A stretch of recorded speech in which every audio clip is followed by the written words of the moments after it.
வணக்கம். இன்னைக்கு நாம தமிழ்நாடு அரசோட ஒரு மிக முக்கியமான கொள்கை ஆவணத்தை பத்தி ரொம்ப ஆழமா பேச போறோம். ஆமா. இது சும்மா ஒரு அரசாணை இல்ல. லட்சக்கணக்கான அரசு ஊழியர்களோட எதிர்காலத்தையே பாதிக்கக்கூடிய ஒரு பெரிய கொள்கை மாற்றம். ஆமாம், இது நிதித்துறையிலிருந்து வந்திருக்கு. ஜான்வரி 9, 2026 தேதி எட்டும் ஒரு அரசாணை இது. GOMS number 07. சொல்லப்போனா இது அரசு ஊழியர்களோட ஓய்வூதிய முறையில ஒரு தத்துவார்த்தமான மாற்றத்தையே கொண்டு வருது. தத்துவார்த்தமான மாற்றமா? எப்படி சொல்றீங்க? அதாவது நாம இவ்ளோ நாளா ஒரு சந்தை சார்ந்த மார்க்கெட் ட்ரிவன் சிஸ்டம்ல இருந்து இப்ப அரசு உத்தரவாதம் கொடுக்கிற ஒரு சிஸ்டத்துக்கு திரும்புறோம். இது ஒரு பெரிய விஷயம். கரெக்ட். அப்போ இந்த உரையாடலோட நோக்கம் இந்த தமிழ்நாடு உறுதி செய்யப்பட்ட ஓய்வூதிய திட்டம், அதாவது டாப்ஸ்னா என்னன்னு பட்டியலிடுறது மட்டும் இல்ல. இல்லவே இல்ல. கிட்டத்தட்ட 20 வருஷமா நடைமுறையில இருந்த ஒரு திட்டத்தை அரசாங்கம் ஏன் இப்போ மாத்துது? இந்த புது திட்டத்தோட சாதக பாதகங்கள் என்ன? இது மூலமா அரசு என்ன மாதிரியான ஒரு சமரசத்தை செய்ய முயற்சி பண்ணுது? இதையெல்லாம் ஆழமா புரிஞ்சுக்கிறது தான் நம்ம நோக்கம். வாங்க இத பத்தி விரிவா அலசலாம். சரி, எந்த ஒரு மாற்றத்தையும் புரிஞ்சுக்கிறதுக்கு முதல்ல ஏன் இந்த மாற்றம் கேட்கணும். இந்த அரசாணை பங்களிப்பு ஓய்வூதிய திட்டம், அதாவது சிபிஎஸ்க்கு பதிலா டிபிஎஸ்ஏ கொண்டு வருது. 2003ல இருந்த அந்த சிபிஎஸ் திட்டத்துல அப்படி என்னதான் பிரச்சனை இருந்துச்சு? இந்த மாற்றத்துக்கான தேவை எங்கிருந்து ஆரம்பிச்சுது? இது ஒரு மிக நல்ல கேள்வி. சிபிஎஸ், அதாவது கான்ட்ரிபியூட்டரி பென்ஷன் ஸ்கீம், அதோட பேர்லயே அதோட தன்மை இருக்கு. இது ஒரு வரையறுக்கப்பட்ட பங்களிப்பு திட்டம். ஓகே. நாம அமெரிக்காவோட 401k திட்டத்தோட இதை ஒப்பிடலாம்.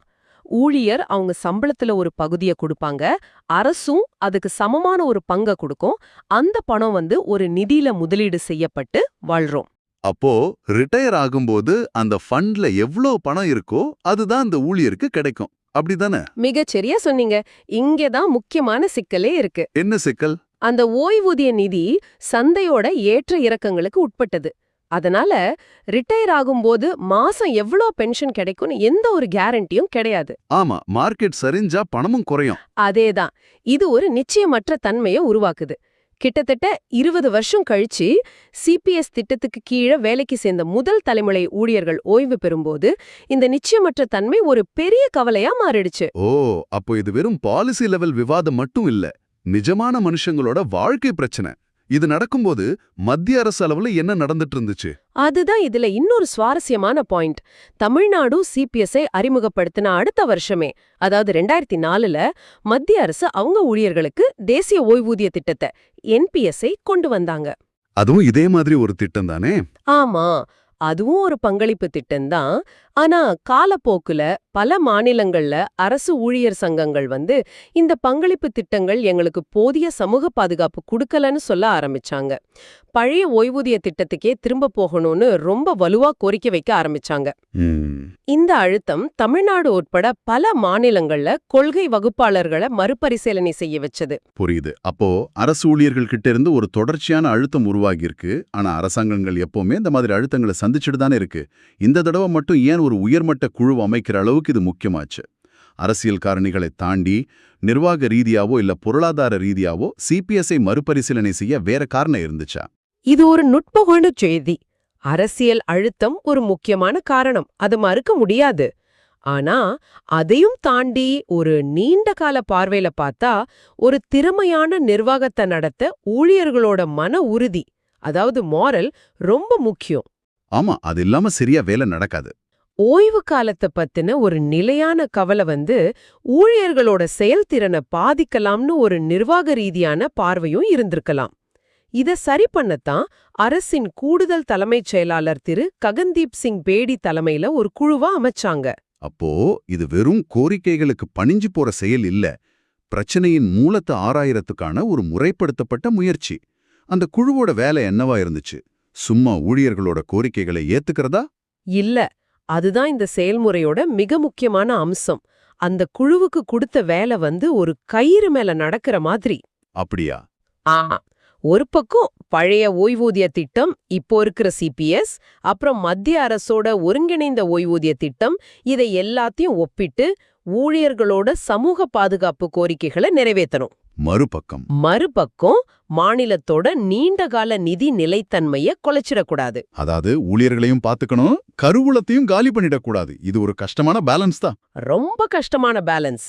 அந்த குழு டிசம்பர் 30, 2025ல அவங்க அறிக்கையை சமர்ப்பிச்சாங்க. அந்த அறிக்கையோட பரிந்துரைகளை அரசு கவனமா பரிசீலனை செஞ்சதோட விளைவு தான் இந்த டாப்ஸ் திட்டம். இது ஒரு சமரச முயற்சின்னு சொல்லலாம். குழுவோட பரிந்துரைகளுக்கு பிறகு இந்த புது டாப்ஸ் திட்டம் வருது. இதோட பேர்லயே உறுதி செய்யப்பட்ட ஓய்வூதிய திட்டம்னு இருக்கு. அந்த உறுதிங்கிற வார்த்தை தான் இதோட மையமா தெரியுது. இந்த திட்டத்தோட முக்கிய அம்சங்கள் என்ன? அது எப்படி அந்த உறுதியை கொடுக்குது? நீங்க சரியா புரிஞ்சுக்கிட்டீங்க. அந்த உறுதி தான் சிபிஎஸ்க்கும் டிஏபிஎஸ்க்கும் உள்ள அடிப்படை வித்தியாசம். சிபிஎஸ்ல இருந்த அந்த மார்க்கெட் ரிஸ்கை இது முழுசா நீக்கிடுது. கணக்கு எப்படி? இதோட கணக்கு ரொம்ப நேரடியானது. ஓய்வு பெறும்போது கடைசியா வாங்குன மாத சம்பளம், அதாவது அடிப்படை சம்பளம் பிளஸ் அகவிலைப்படி, இதுல சரியா 50% ஓய்வூதியமா வழங்கப்படும். ஒரு நிமிஷம், இதை நம்ம நேயர்களுக்காக இன்னும் தெளிவா புரிஞ்சுக்க விரும்புறேன். உதாரணத்துக்கு, ஒரு ஊழியரோட கடைசி மாச சம்பளம் எல்லாம் சேர்த்து 1 லட்சம் ரூபான்னு வச்சுக்கலாம்.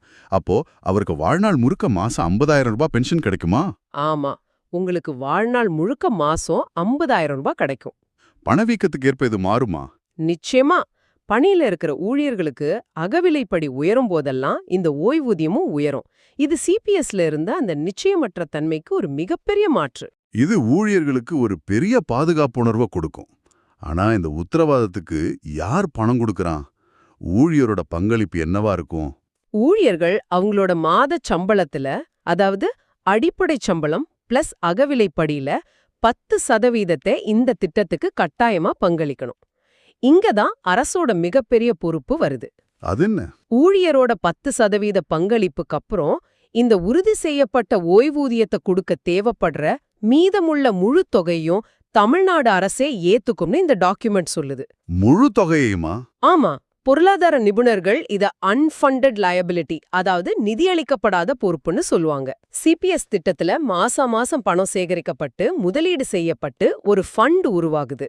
ஆனா டிஏபிஎஸ்ல அப்படி இல்ல. அப்ப எப்படி? அரசு எதிர்காலத்துல, அதாவது ஒரு 30-40 வருஷம் கழிச்சு கொடுக்க வேண்டிய ஒரு பென்ஷனுக்கு இன்னைக்கே ஒரு பிரத்யேக நிதியை உருவாக்கல. இது ஒரு மிகப்பெரிய நிதி பொறுப்பு.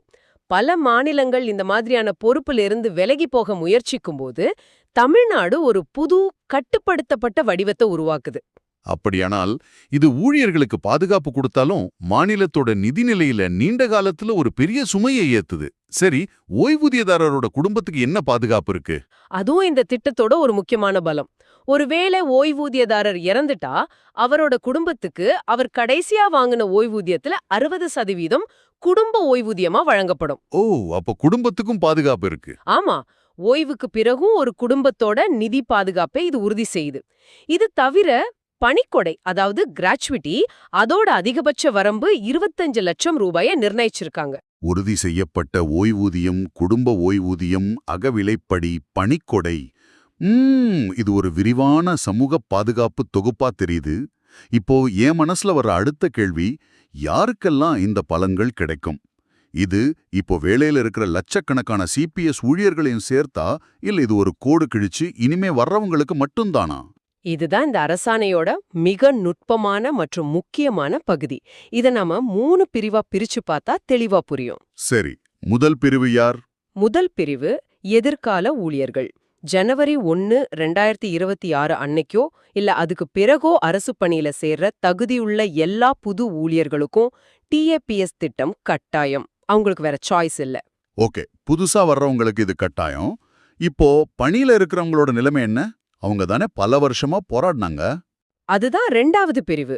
ஏற்கனவே சிபிஎஸ் திட்டத்துக்கு கீழே வேலை செஞ்சு ஜான்வரி 1, 2026 அன்னைக்கோ இல்ல அதுக்கு பிறகோ ஓய்வு பெறுகிற ஊழியர்கள், அவங்க ஆட்டோமேட்டிக்கா டாப்ஸ் திட்டத்துக்கு கீழே கொண்டு வரப்படுவாங்க.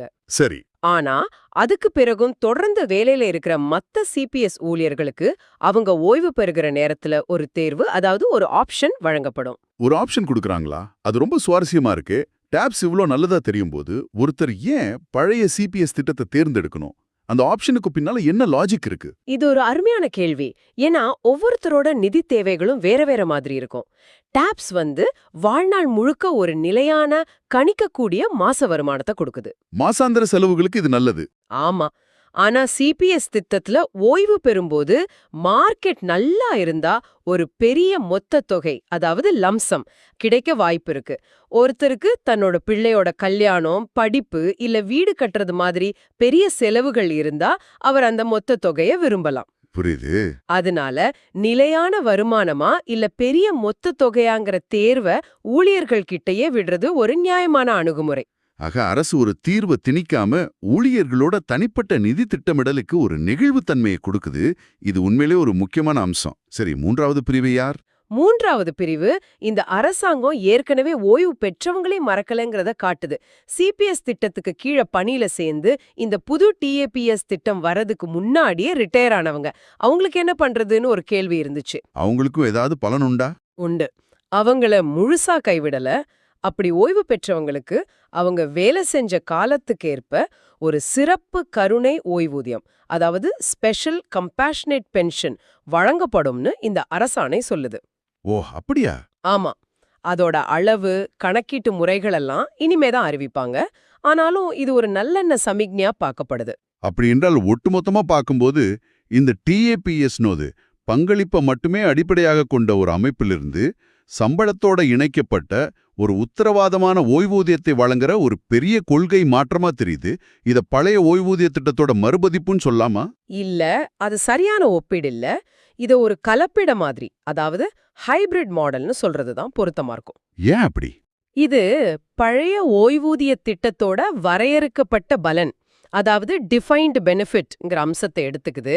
அதே சமயம் சிபிஎஸ் போல ஊழியர்கள் கிட்ட இருந்து 10% வரையறுக்கப்பட்ட பங்களிப்பு, அதாவது டிஃபைன்ட் கான்ட்ரிபியூஷனை வாங்கிக்குது. அப்போ இது பழைய திட்டத்தோட பாதுகாப்பு அம்சங்களையும் புது பங்களிப்பு திட்டத்தோட நிதி பொறுப்பு பகிர்வையும் இணைக்கிற ஒரு முயற்சி.